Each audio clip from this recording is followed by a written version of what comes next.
धान बोनस वाढीव मिळणार का? कारण विधानसभेमध्ये या प्रश्नाबाबत चर्चा झाली आणि अपेक्षित ज्या पद्धतीनं माननीय विजय वडेट्टीवार यांनी स्पष्ट केलं की ज्या वेळेस गेल्या वेळेस जितका आपण धान बोनस दिलेला होता तितकी रक्कम यावेळेस पुरणार नाही आहे. त्यामुळं वाढीव धान बोनसबाबत माननीय वडेट्टीवार यांनी बोलताना हे स्पष्ट केलेलं होतं की यावेळेस शेतकऱ्यांना काढणीच्या मोसमामध्ये धान काढणीच्या मोसमामध्येच अवकाळी पाऊस झाला आहे. त्यामुळं गेल्या वेळी जितकी धान बोनस म्हणून हेक्टरी 20,000 रुपये रक्कम देण्यात आली होती तितकी रक्कम यावेळेस पुरणार नाही आहे. त्यांच्या बोलण्यातून हे स्पष्ट झालं. परत त्यांनी बोलत असताना त्यांनी क्विंटलवर हिशेब काढलेला होता. कारण क्विंटलला गेल्या वेळेस 1,000 रुपये दिले होते असं त्यांचं म्हणणं होतं आणि यावेळेस क्विंटलला 1,000 रुपये द्या असं काहीतरी म्हणणं होतं. परंतु त्यावेळेस थोडा गदारोळ विधानसभेमध्ये झाला आणि तो गदारोळ होत असतानाच माननीय देवेंद्र फडणवीस यांनी स्पष्ट केलं की आम्ही आजपर्यंत धानाच्या शेतकऱ्याला धान बोनस दिलेला आहे. यापुढची ही प्रोसेस जी आहे ते आम्ही जी आकडेवारी आहे नुकसानीची टक्केवारी आहे ती निश्चित विचारात घेऊन त्याबाबत अनाऊन्समेंट करू असं त्यांनी स्पष्ट केले. परंतु ह्याच्यामध्ये शेतकरी मित्रांनो विजय वडेट्टीवार यांचा बोलण्याचा अर्थ काय होता की ज्या वेळेस धान काढणीच्या वेळेस नुकसान झालेलं आहे त्यामुळं पारंपरिक पद्धतीने ज्या पद्धतीने तुम्ही अगोदर धान बोनस देत होता त्यामध्ये वाढ द्या.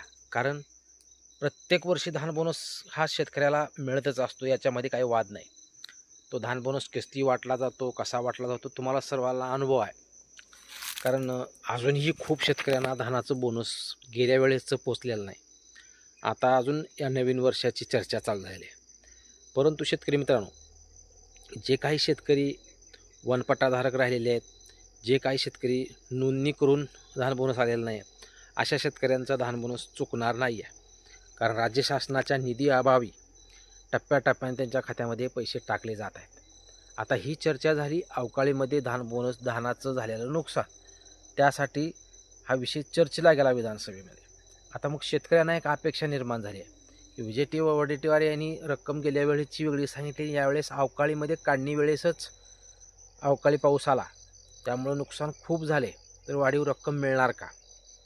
परंतु शेतकऱ्यांना आता सर्व शेतकऱ्यांना अपेक्षा आहेत की माननीय राज्याचे मुख्यमंत्री याबाबत कुठला निर्णय घेतात. कारण जर वेळेस हेक्टरी धान बोनस 20,000 रुपये 2 हेक्टरच्या मर्यादेत असतो, याच्यामध्ये वाढ होईल का हाही मोठा प्रश्न आहे. कारण यावेळेस अतिवृष्टी नुकसान झालेलं आहे, त्यामध्ये 2 हेक्टरची रक्कम 3 हेक्टर करण्यात आली. वाढीव रब्बीचा अनुदानाच्या माध्यमातून एखाद्या हेक्टरचा वाढीव अनुदान मिळालं शेतकऱ्यांना. त्याच पद्धतीनं ज्या पद्धतीनं धानाचं नुकसान झालेलं आहे, जे पारंपरिक पद्धतीने तुम्ही हेक्टरी 20,000 रुपये 2 हेक्टरच्या मर्यादेत देता, मग त्याच्यामध्ये निधीमध्ये वाढ होईल का हे पाहण्याजोग आहे. त्याचबरोबर हेक्टरमध्ये वाढ होईल का हेही पाहण्याजोग आहे. त्यामुळं स्वतः मुख्यमंत्र्यांनी बोलताना आकडा जरी सांगितलेला नसला परंतु त्याचा जी काय समीक्षा आम्ही निश्चित करू आणि त्याबाबत निश्चित अनाऊन्समेंट करू असं त्यांनी स्पष्ट केलं आहे. त्यामुळं आपल्याला आशा करायला का हरकत नाही. कारण जर वेळेसपेक्षा यावेळेस धान बोनसमध्ये वाढ होईल ही अपेक्षा आहे आणि ते राज्य सरकार देईल ही अपेक्षा आहे. परंतु तुम्ही किती जरी निधी वाढवलात, हेक्टर जरी वाढवलात, अपेक्षा आहे की सर्व शेतकऱ्यांना ह्या धानाचं वितरण व्हावं आणि यामध्ये एकही शेतकरी वंचित राहू नये.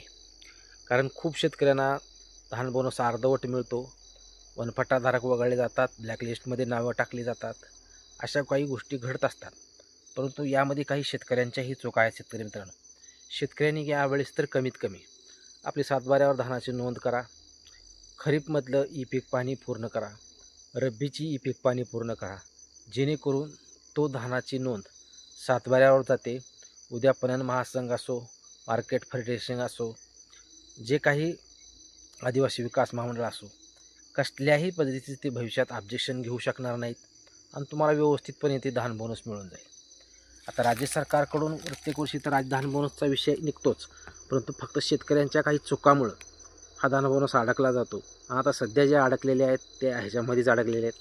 ब्लॅकलिस्टमध्ये तुमची नावं कशामुळे गेली, ब्लॅकलिस्टमध्ये नावामध्ये मिसमॅच कशामुळे झालं या गोष्टी शेतकऱ्याकडूनही पाहिल्या जाणं गरजेचं आहे आणि त्या पाहिल्यानंतरच तुम्हाला धान बोनसमध्ये काय अडचणी येऊ शकणार नाही. त्यामुळे सध्या तरी विधानसभेमध्ये घोषणा मान्य मुख्यमंत्र्यांनी केलेली आहे. आता त्याबाबत आकडा काय येतो, किती हेक्टरपर्यंत येतो हे पाहणं औत्सुक्याचं आहे. निश्चित त्यामध्ये काहीतरी बदल होईल ही अपेक्षा आहे. कारण जर वेळेसपेक्षा यावेळेस धान बोनसमध्ये वाढ होऊ शकते अशी अपेक्षा आहे. बघू पाहणं राज्य सरकार याबाबत कुठला निर्णय घेतं. परंतु शेतकऱ्यांनीही कमीत कमी आपली पीक पाणी असो, नावामध्ये मिसमॅच असो, बँक पासबुकमध्ये मिसमॅच असो, आधार कार्डामध्ये मिसमॅच असो, या गोष्टी सुरळीतपणे करून घ्या, जेणेकरून कुठल्याही धान बोनसाला अडचण येणार नाही. धान बोनसमध्ये निश्चित वाढ होईल का हे पाहणं औत्सुक्याचं आहे. माननीय मुख्यमंत्री साहेब यांनी स्वतः आश्वासित केलं आहे, निश्चित यावर विश्लेषण करून निर्णय घेऊ असं स्पष्ट केलं आहे. तर निश्चितच यामध्ये कुठली तरी गुडनेस येऊ शकते.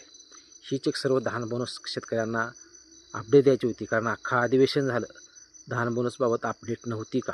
तर निश्चित अपडेट झालेलं आहे. स्वतः मुख्यमंत्र्यांनी अनाऊन्समेंट केलं आहे. लवकरच याबाबत ही माननीय मुख्यमंत्री निर्णय घेतील. धन्यवाद. अशाच नवनवीन व्हिडिओसाठी अपडेटसाठी चॅनलला सबस्क्राईब करा व जास्तीत जास्त शेतकऱ्यापर्यंत हा व्हिडिओ शेअर करा. धन्यवाद.